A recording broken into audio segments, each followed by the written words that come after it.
आता बातमी गोंदियामधून. गोंदियाच्या सालेकसा तहसील कार्यालयामध्ये तणावाची स्थिती निर्माण झाली आहे. ईव्हीएम मशीन स्ट्रॉंग रूम मध्ये न नेता तहसील कार्यालयामध्ये नेण्यात आलं.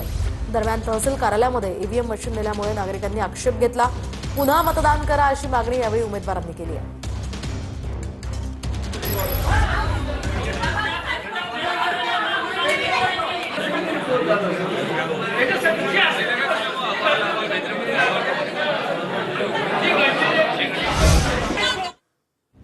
आणखी एक महत्त्वाची बातमी. मुंबई विमानतळावर सध्या प्रवाशांची गर्दी वाढली आहे. इंडिगो एअरलाइन्सच्या स्टाफनं अचानक संप पुकारला. त्यामुळे कॅबिन क्रू आणि स्टाफच्या मॅनेजमेंटमध्ये शिफ्टचा हा वाद झाल्याची माहिती आहे. त्यामुळे अनेक विमानं रद्द झाल्यामुळे प्रवाशांना हा फटका बसतोय. मोठी गर्दी यामुळे विमानतळावर प्रवाशांची झाली आहे. या ठिकाणी एअरलाइन्सच्या स्टाफनं संप पुकारलाय. इंडिगो एअरलाइन्सच्या स्टाफनं संप पुकारल्यामुळे प्रवाशांची ही मोठी गर्दी झाली.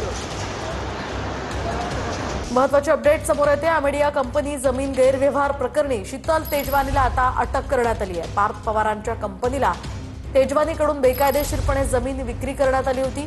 मुंढवा जमीन व्यवहार प्रकरणामध्ये आता शीतल तेजवानीला ही अटक झाली आहे. आर्थिक गुन्हे शाखेनं शीतल तेजवानीला अटक केली आहे.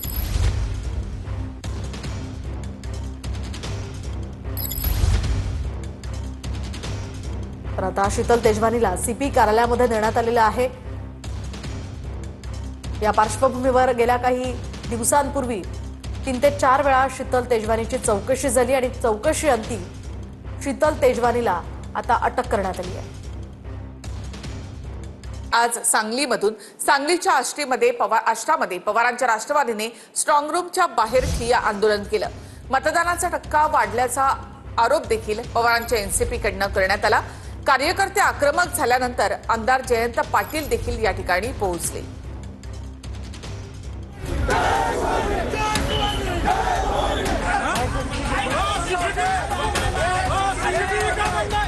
सांगलीच्या अष्टानगर परिषदेसाठी झालेल्या मतदानानंतर जोरदार राडा झालाय.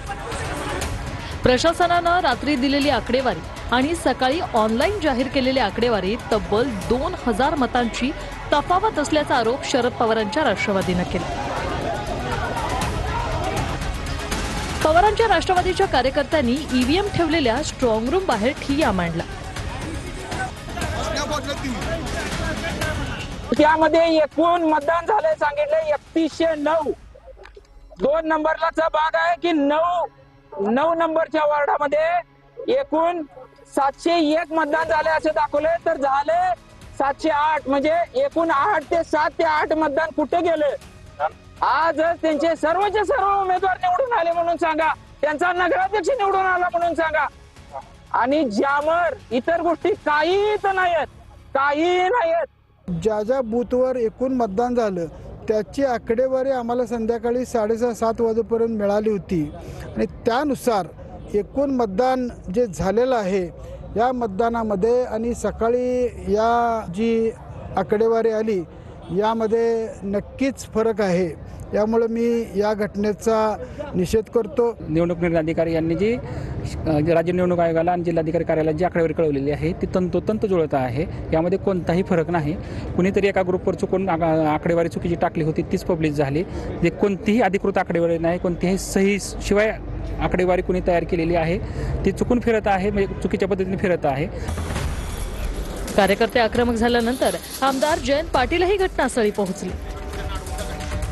जयंत पाटील आल्यानंतर कार्यकर्त्यांनी जोरदार घोषणाबाजी केली.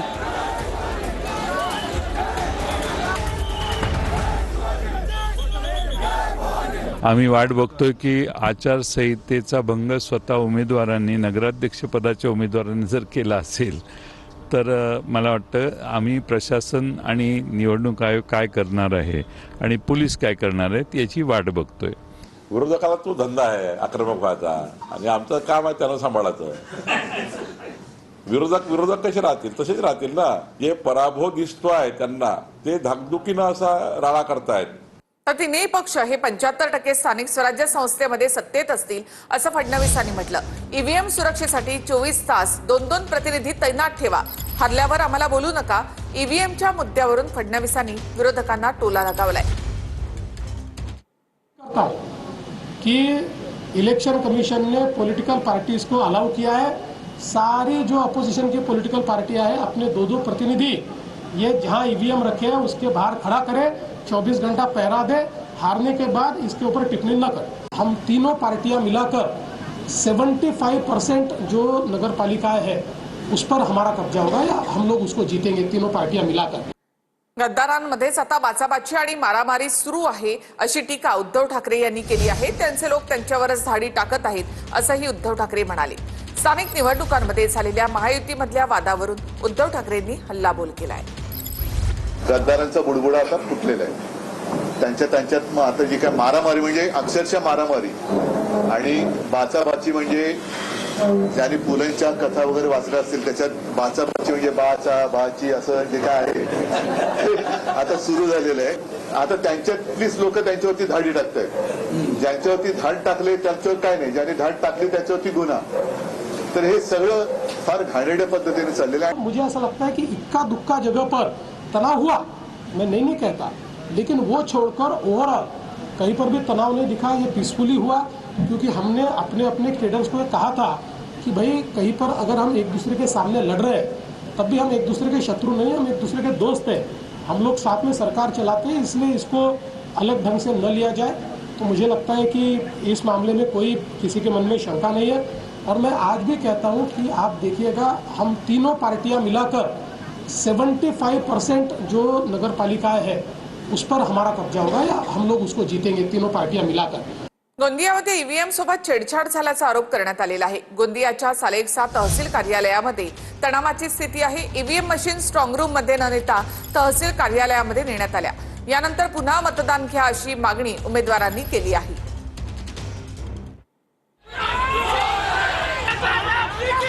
गोंदिया जिल्ह्यातल्या सालेकसा नगरपंचायतीत ईव्हीएम सोबत छेडछाड झाल्याचा आरोप उमेदवारांनी केला। ईव्हीएम मशीन स्ट्रॉंग रूम मध्ये न नेता तहसील कार्यालयात नेल्यानं नागरिकांनी आक्षेप घेतला। पुन्हा मतदान घेण्याची मागणी उमेदवारांनी केली। संतप्त नागरिक सालेकसा तहसील कार्यालयावर धडकले। स्ट्रॉंग रूम मध्ये ईव्हीएम मशीन ठेवण्याआधी सील तोडण्यात आल्याचा आरोप उमेदवारांनी केला। पण स्विच ऑन आहे की ऑफ याची तपासणी करण्यात आली असं स्पष्टीकरण निवडणूक अधिकाऱ्यांनी दिलं। ये जो सारी प्रक्रिया है सारी एकदम लोकतंत्र का गला घोटने वाली है। यदि ये चीज हुई है तो संबंधित अधिकारियों पे, कर्मचारियों पे तुरंत शासन ने निलंबन की कार्रवाई करना चाहिए। और यदि ऐसा हुआ है, छेड़छाड़ किसी प्रकार की हुई है, तो इलेक्शन को रद्द करके फिर से मतदान लोगों का लेना चाहिए। व्हिडिओ ओपन केलं, स्विच ऑफ आहे की नाही चेक केलं, पुन्हा लावलं आणि अजून एक तुम्हाला असं वाटतं की छेडछाड केलेली आहे तर जे काही सीयू मध्ये जे रेकॉर्डिंग आहे तिथे प्रतिनिधी उपस्थित होते, प्रत्येकाला VM3 म्हणजे मतांचा हिशोब त्यांना दिलाय। DU ओपन केलेलं नाहीये, तिथे बटन्स असतात ते ओपन केलेलं नाहीये, सीयू ओपन केलाय। माझ्या मुलाचं काय चुकलं असं म्हणत संजय गायकवाड यांच्याकडून मुलाचं समर्थन करण्यात आलंय। बुलढाण्यामध्ये बोगस मतदाराला पळवून जाण्यास मदत केल्याचा गायकवाडांच्या मुलावर आरोप आहे। कुणाल गायकवाडवर या संदर्भात गुन्हा देखील दाखल झालाय। बुलढाण्याचे शिंदेच्या शिवसेनेचे आमदार संजय गायकवाड मुलगा कुणाल गायकवाडच्या समर्थनात उतरले।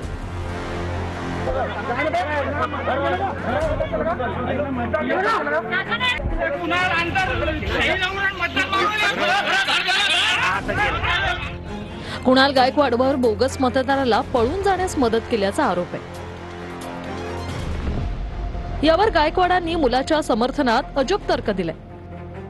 लोक मारतील म्हणून माझ्या मुलानं त्याला वाचवलं, त्यात चूक काय असा अजब सवाल संजय गायकवाडांनी केलाय। हा काय बिहार थोडी आहे असा शेराही संजय गायकवाडांनी मारलाय।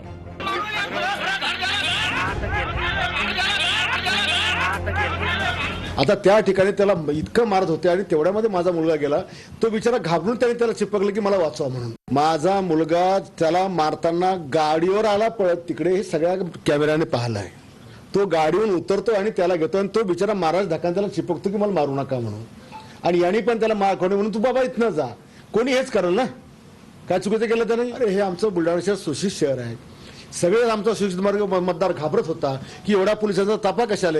निवडणुकीमध्ये छोटी मोठी नोकझोक होत असते, हे काही बिहार थोडी आहे।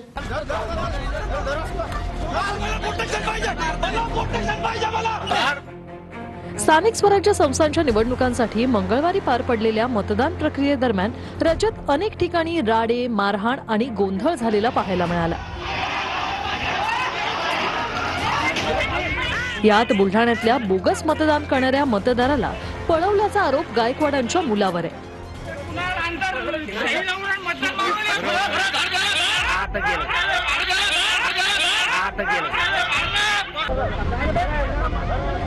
नेमकं प्रकरण काय? बोगस मतदाराला पळून जाण्यास मदत केल्याचा कुणाल गायकवाडवर आरोप. बोगस मतदाराला धक्का देत पळून जाण्यास खुणावल्याचा आरोप. पोलिसांनी बोगस मतदाराला ताब्यात घेऊ नये यासाठी पळवून लावल्याचा आरोप.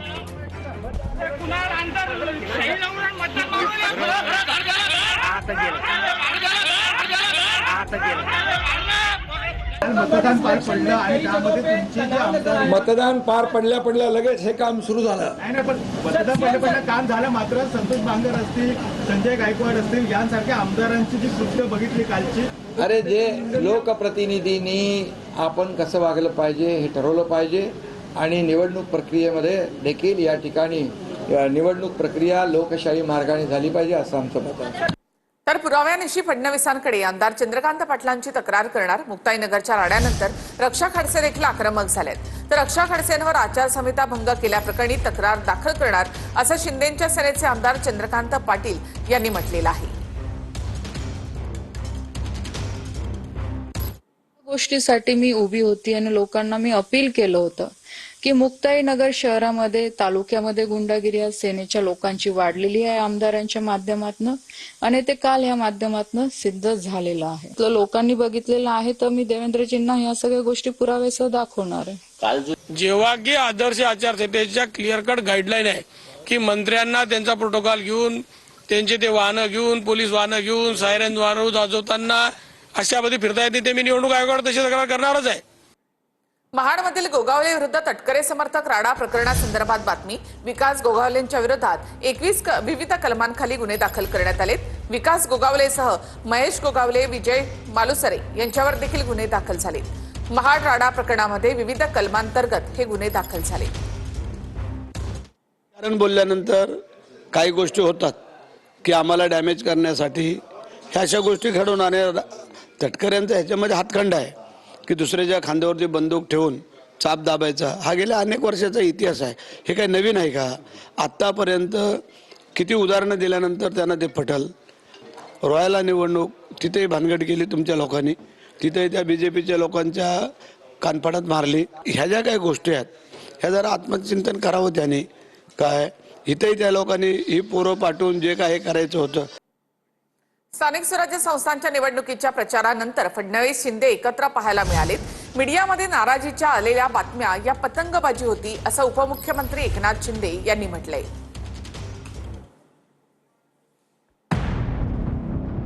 गेले काही दिवस शिंदे आणि फडणवीसांमध्ये सगळं काही आलबेल नसल्याच्या बातम्या येत होत्या.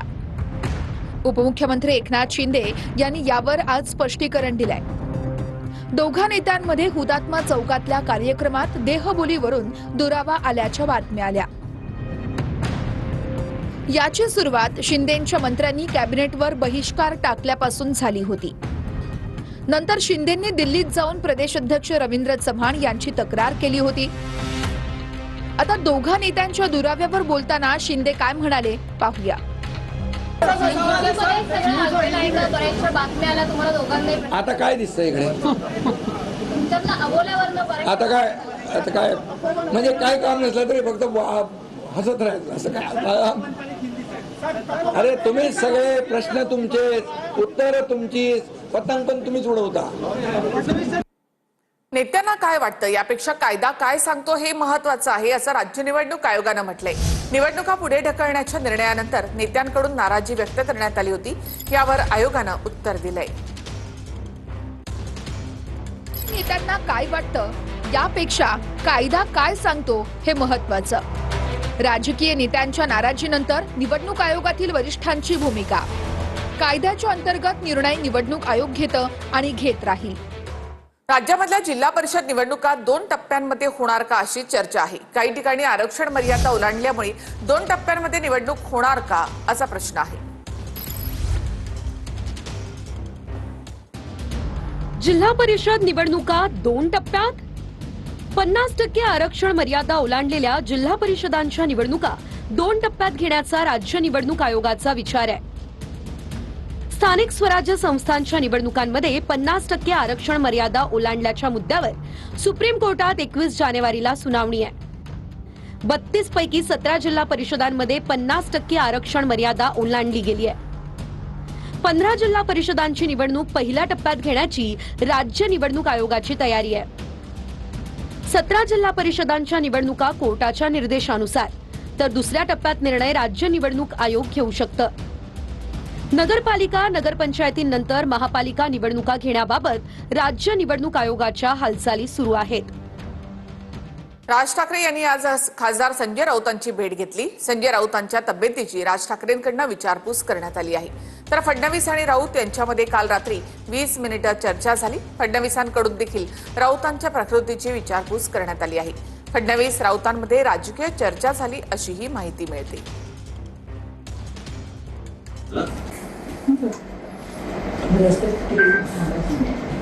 तो वडगिरी तो ह्याचा पुतळा जो केला तिकडे मोठा पुतळा हात वरती गुच्छे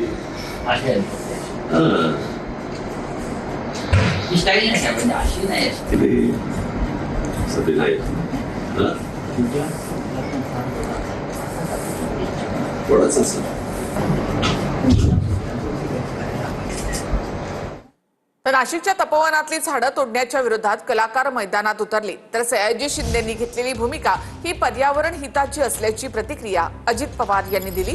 दरम्यान काही जण राजकीय कारणांना पर्यावरणवादी बनलेत असं वक्तव्य मुख्यमंत्री देवेंद्र फडणवीसांनी केलंय.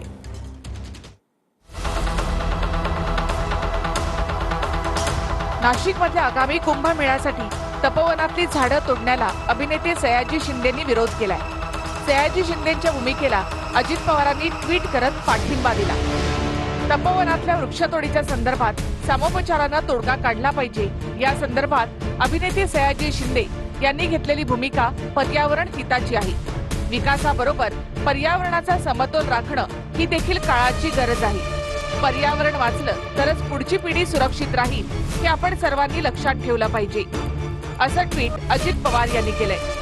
तपोवन वनातली काही वृक्षतोड त्या ठिकाणी काही लोकांकडनं करण्याचा मानस त्या ठिकाणी आहे. भविष्यातल्या पिढीचा आपण विचार करता त्या ठिकाणी पर्यायी जागा जी उपलब्ध आहे त्या ठिकाणी साधू संतांची व्यवस्था करण्यात यावी. कुंभमेळा हा आपल्या सगळ्यांकरता महत्वाचा आहे. पर्यावरणही महत्वाचं आहे. कमीत कमी त्यातली झाडं कशी आपल्याला कापता येतील किंवा कापूच नाहीत, जी काही थोडी बहुत रिप्लांट करता येतील ती रिप्लांट करावी. काही लोक राजकीय कारणाने देखील पर्यावरणवादी बनलेले आहेत. काही लोकांना असं वाटतंय की कुंभमेळ्यात अडथळेच यावे. अशा लोकांना मात्र मी सांगतो की अडथळे आम्ही येऊ देणार नाही.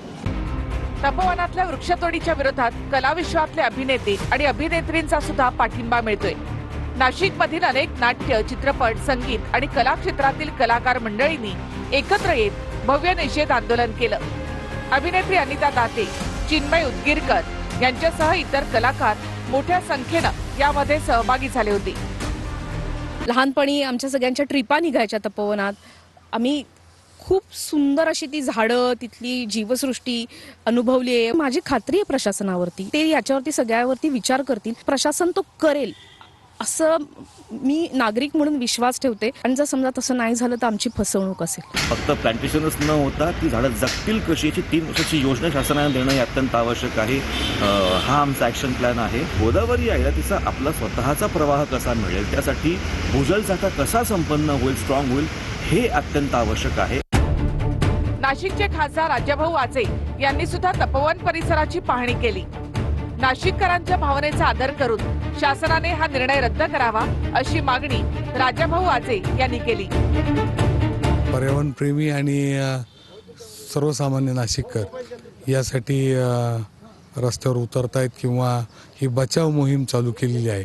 आणि मला असं वाटतं की शासनाने त्यांच्याकडे दुर्लक्ष करून चालणार नाही. माननीय मुख्यमंत्री महोदय आणि माननीय पंतप्रधान महोदयांना याबाबत पत्र दिलेलं आहे. आणि आता अधिवेशन 19 तारखेपर्यंत आहे. त्याच्यात मला काय उपस्थित करता येईल त्यासाठी मी प्रयत्न करतो. अजित पवार यांचे पुत्र अजय पवार यांचं बहरीनमध्ये डेस्टिनेशन वेडिंग होणार आहे. लग्नाचं 400 पाहुण्यांनाच निमंत्रण देण्यात आलंय. राष्ट्रवादीमध्ये फक्त तटकरे आणि पटेल यांनाच निमंत्रण गेलंय. उपमुख्यमंत्री अजित पवारांचे पुत्र जय पवार यांचा शाही विवाह सोहळा बहरीनमध्ये होतोय। या डेस्टिनेशन वेडिंगसाठी फक्त 400 पाहुण्यांनाच निमंत्रण देण्यात आलंय। राष्ट्रवादी काँग्रेस पक्षातून फक्त सुनील तटकरे आणि प्रफुल्ल पटेल यांनाच निमंत्रण गेल्याचं कळतं। 4 ते 7 डिसेंबर या कालावधीमध्ये हा खास विवाह सोहळा पार पडणार आहे। जय पवार यांच्या पत्नी ऋतुजा या फलटणमधील उद्योजक प्रवीण पाटील यांच्या कन्या आहेत। 4 डिसेंबरला मेहंदी, 5 डिसेंबरला हळद, वरात आणि मुख्य लग्न सोहळा, 6 डिसेंबरला संगीत आणि 7 डिसेंबरला स्वागत समारंभ असं नियोजन दोन्ही कुटुंबांकडनं। नाशिकच्या तपोवनातील वृक्षतोडीला हिंदू संघटनांनी सुद्धा विरोध केलाय।